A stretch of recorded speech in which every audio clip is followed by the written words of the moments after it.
Welcome to the Tips for Lawyers podcast. This is episode number 49. This is Chris Hargraves from tipsforlawyers.com, and it is great to have you here. I want to particularly extend a thank you to those of you who have been leaving rankings and reviews on iTunes. If you get something out of this show, then I'd really appreciate you heading to iTunes and leaving a review. You can get there easily at tipsforlawyers.com/iTunes, and that will take you straight to where you can leave a 5-star review and something pleasant in the comments, which I do, in fact, read. This is episode 49, so you can get any show notes and links that I mentioned in this podcast at tipsforlawyers.com/podcast/49. And today we are talking about high stress, high stakes, dealing with pressure. And it's something that a lot of lawyers come up with sooner or later, because what we do day to day is, in fact, incredibly important to the people that we deal with. And although it may to us seem sometimes humdrum, to our clients and to those around us, it can get very, very stressful, very, very emotional and very important. And at the same time, those pressures can build up in your practice from various different directions. So we're going to have a talk about where those pressures can come from, how they accumulate by way of different directions, and also have a look at some strategies for dealing with that pressure. Now, I'm using pressure in particular as opposed to stress. I use stress as a word in a particular way, and I'm trying to avoid too much in connection with that. I will probably use it inadvertently throughout this podcast, but in case you're wondering, stress I have written about and I've spoken about and I have recorded about before, and that is not specifically what I'm after today. Today what I'm after is when things are starting to snowball, they're starting to accumulate, and you're not sure how you're going to get it all done, and you're starting to freak out a bit. Now that's a bit different to stress. This is the pressure. This is the mounting weight of tasks and priorities and different calls from different directions on your professional and personal life that are gradually accumulating, so that at no point do you feel like you can come up for air. And that is not an uncommon feeling amongst lawyers, in particular when things start to get a bit busy in the lead up to important dates, in the lead up to critical timelines and similar events. So, where does this pressure come from? And really, I think it comes from 4 primary areas. The first and most obvious one being from our clients. Our clients can be a huge source of pressure, whether on purpose or inadvertently. It doesn't really matter, because it's very difficult to call a client out if they're being a jerk and providing pressure unnecessarily. But these are the clients who might create deadlines that perhaps are irrational. They say they need something urgently, even though it's not urgent. And of course, to them it might feel urgent, but to you, you have other things to do. And so it can be difficult to avoid telling them, and actually, that's not that important, because every client to themselves believes that their matter is the most important. And that's both understandable and something you need to be able to manage, is that the client feels that their matter is getting the attention it deserves. Intellectually, they will have an appreciation, of course, for the fact that you have other things to do.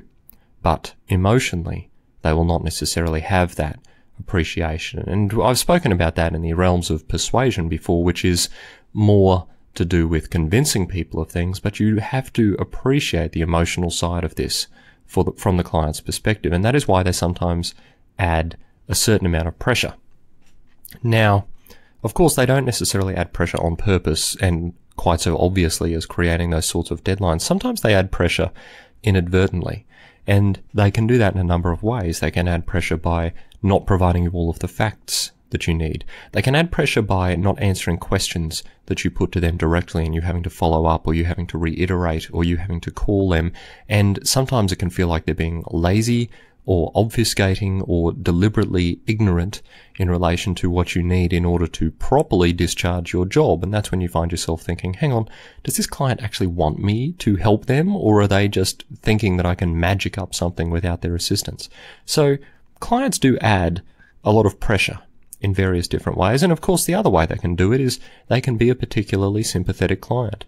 Maybe it's a client who simply doesn't have the money to approach a particular piece of litigation in the way you'd like to. Maybe it's a client whose contract is falling apart through no fault of their own, and there's no ready-made way that the law can assist them to get the outcome that would be just.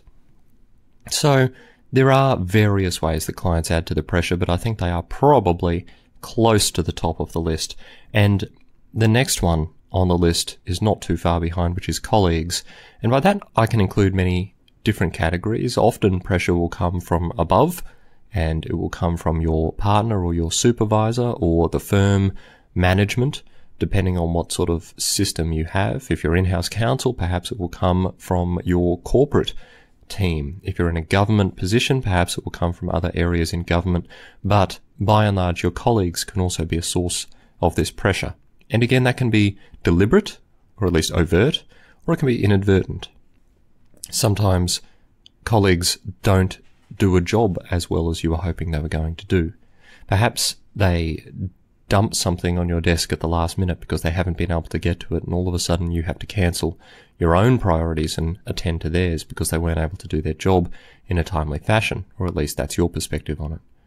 Perhaps they haven't given you clear instructions on something, left a file in as good an order as you were hoping. Perhaps they haven't necessarily done what they said they were going to do, and perhaps they have promised something to someone and then are asking you to deliver on it, even though the promise was irrational, either in terms of cost or in terms of time that they allowed for it.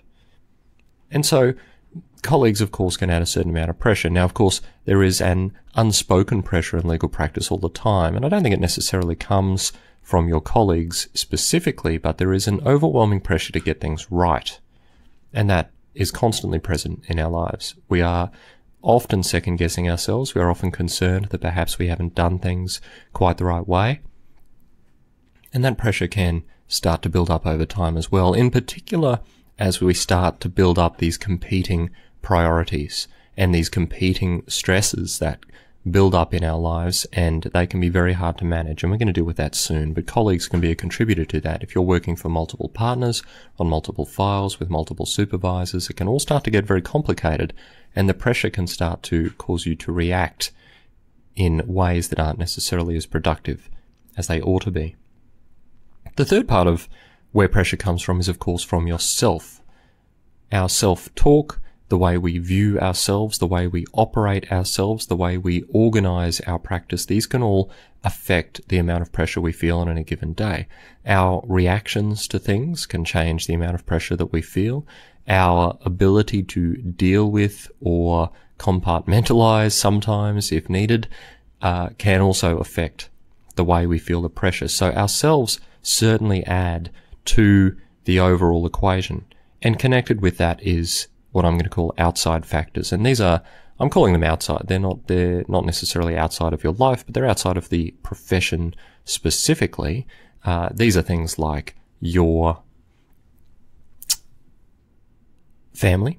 Maybe there are ongoing family issues in the background that you're struggling to avoid during your day-to-day, and so they're sort of there ticking away in your subconscious while you're trying to get away in practice.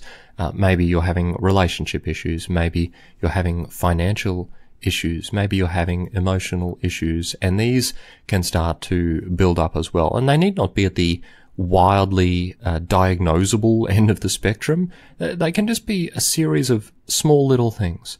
This morning one of my kids was not well, and that is not a particular serious thing given the nature of it, but it affected my morning and it changed my perspective a little bit throughout the day, and it has of course been on my mind through the day.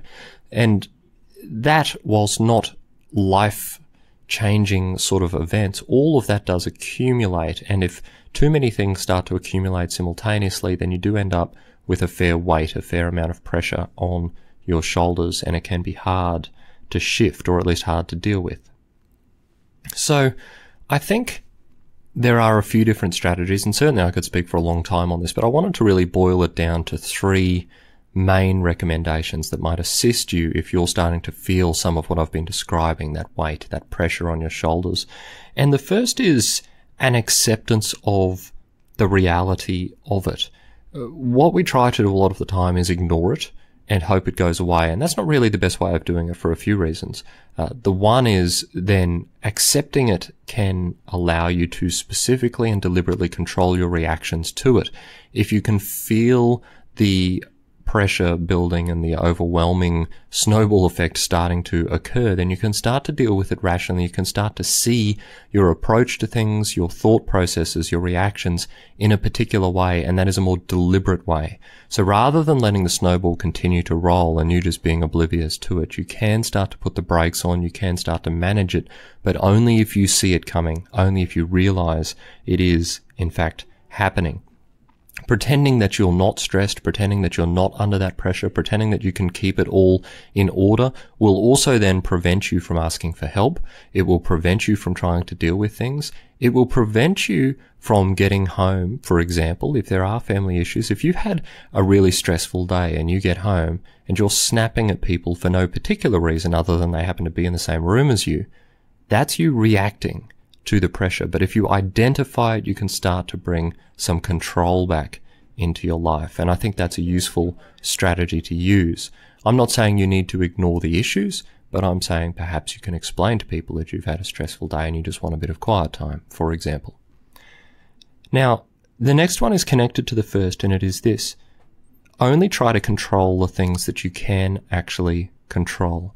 And I have touched on this before, but I think it's an important element in dealing with stress and pressure in particular. And when your colleagues do stupid things, and when outside factors occur that you have no influence over whatsoever, there is, other than the pleasant cathartic effect of whinging to someone about it for a couple of minutes, there is very little to be gained by doing that, and it can start to be destructive. If you keep trying to control events that either have already passed, and people do this all the time, you know, they dig into why did this happen, why did that happen, and they spend a lot of time and energy and emotional energy going into that sort of investigation, whereas the reality is you don't achieve anything by doing that. Unless some sort of post-mortem is required at some point, you're not going to solve any issues by delving into what's gone wrong in the past or what's happening that you cannot influence now. The only question is, what can you influence now and how can you do it? Now, you might be able to affect the future by having a quiet word with a colleague to say, hey, you really threw me a curveball there and you could have avoided it, I think, by doing this, that, and the other thing. That's part of the teaching process if it's a junior staff member, and it's part of the management process if it's a senior staff member, for you to give them that honest feedback. Now, if the person's unapproachable, then you might not want to do that, but it is something that is useful to say, look, we nearly came unstuck because of this, and I would really be able to deal with it a lot better in the future if perhaps we could approach it in this particular way. It might work better with some people than with others, but it is worth a shot. So control what you can. Do not try to spend time and energy and emotions dealing with things that you cannot control. That doesn't mean you need to become insular, and it doesn't mean you need to stop caring about what's going on around you. It's a matter of your perspective. In terms of problem solving and dealing with our clients, we can only control what we actually can, and there's no point railing against the facts.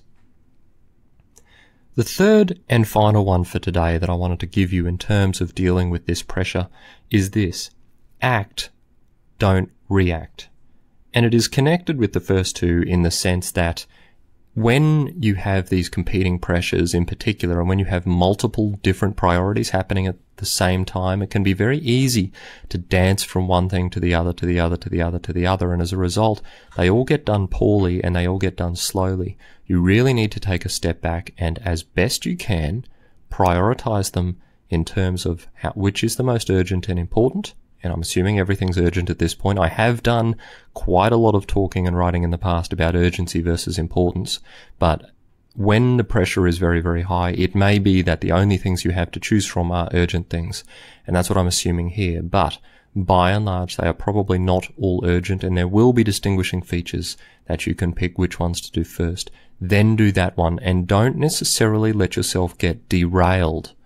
And it happens very, very often and very easily that you can get derailed because something happens. An email comes in, a telephone call comes in, a visitor comes in, someone asks a question, and all of a sudden your mind goes back to the other urgent thing that you hadn't chosen to work on, and you are distracted, and you lose the focus that you need to complete the first task.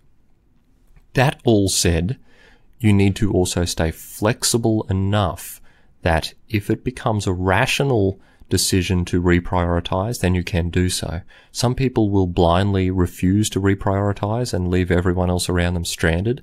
I don't necessarily espouse that view, but you need to take a view about what is actually the most next important thing and what then you can do about it. And that might mean sticking to your guns sometimes and saying, no, I'm working on this first, it has got to go out. Or it might involve reprioritizing, or it might involve delegating, or it might involve asking for help. Whatever it is, don't just allow the pressure to build up.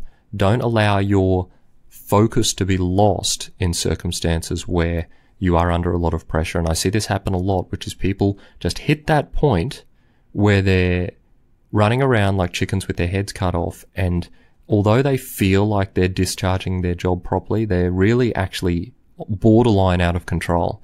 They don't do things properly. They don't sit back and think about the matters the way they should. They don't strategize things the way they should. They get caught up in trying to just deliver ASAP, and that can be important, but you've got to deliver a quality product. So you can't let the product or the service you're providing suffer as a result of the busyness that is occurring around you or the pressure that is building around you. You have to be able to actually deal with it in a rational way. So it is around that time normally that people start to make mistakes. And if you feel like you're not quite in control, or you don't quite know what you're doing, or you simply cannot do all the things you need to do, you need to see someone else in your firm about it, and you need to either get assistance or you need to have their opinion on what you should be prioritizing, if that's not possible. So that is all I wanted to say about dealing with pressure for today. I could go on and on about it, I think, but those to me are three key elements, which is accept the reality of it, control only what you can, and act but don't react. And that way you will be able to maintain your focus and hopefully get through some of those pressure systems without necessarily destroying your practice and your life around you, which pretty obviously wouldn't be very good. So that has been Tips for Lawyers episode number 49. Head over to iTunes and leave a review if you enjoyed it. I would also like to invite you again to check out the Lawyers Library at tipsforlawyers.com/lawyerslibrary, and there you can find some fantastic free resources for young lawyers who want to look at their skills building. That is the end of this episode, and I will see you next time.